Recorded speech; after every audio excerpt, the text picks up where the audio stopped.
श्री स्वामी समर्थ भक्तांनो, सोलापूर जिल्ह्यातील एका छोट्याशा गावात वसंत नावाचा एक माणूस राहत होता. तो स्वभावाने खूप कष्टाळू पण थोडा तापट होता. त्याच्या आयुष्यात सगळं साधं होतं.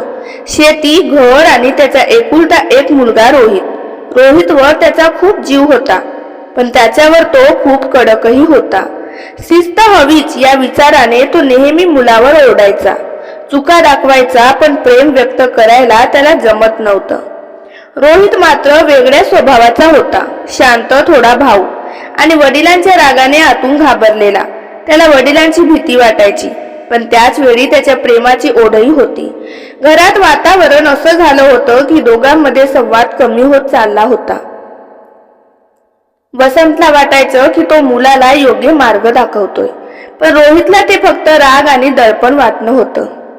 एक दिवस छोट्याशा गोष्टीवरून वाद झाला. रोहितने काही काम नीट केलं नव्हतं. वसंत रागाच्या भरात खूप काही बोलून गेला.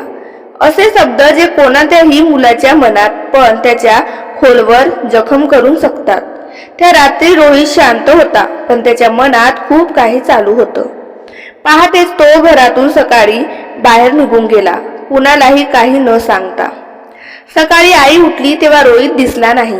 सुरुवातीला वाटलं बाहेर गेला असेल, पण वेळ जात गेला आणि तो परतला नाही. शोधाशोध सुरू झाली. गावात, शेतात, मित्रांकडे, सगळीकडे पाहिलं, पण रोहितचा काहीच पत्ता लागला नाही. आई रडू लागली. वसंत बाहेरून कडक दिसत होता, पण आतून तो पूर्णपणे तुटत होता.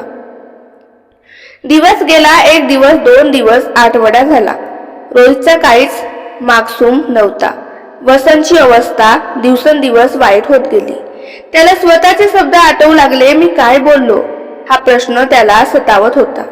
पहिल्यांदाच त्याला जाणवलं की त्याच्या रागाने तो स्वतःचं सर्वात मोठं नातं हरवून बसला आहे. एका संध्याकाळी तो घरात बसला होता. पूर्ण शांतता होती. त्याने पहिल्यांदाच स्वतःला पूर्णपणे एकटं जाणवलं होतं.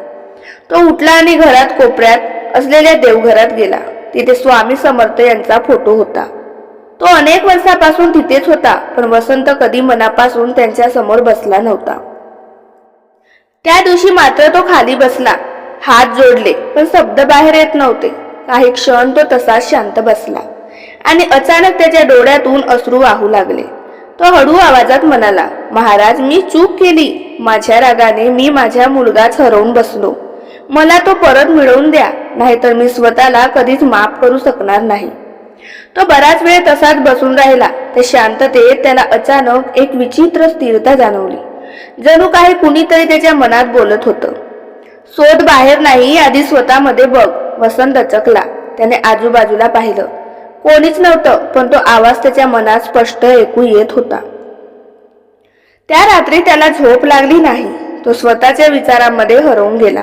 त्याला आठवायला लागलं, रोहित लहान होता तेव्हा तो कसा हसायचा, त्याच्या मागे कसा धावायचा, आणि हळूहळू मोठा होताना तो त्याच्यापासून कसा दूर गेला. त्याला जाणवलं की त्याने कधीच मुलाला मी तुझ्यावर प्रेम करतो हे सांगितलं नाही. दुसऱ्या दिवशी सकाळी वसंत उठला.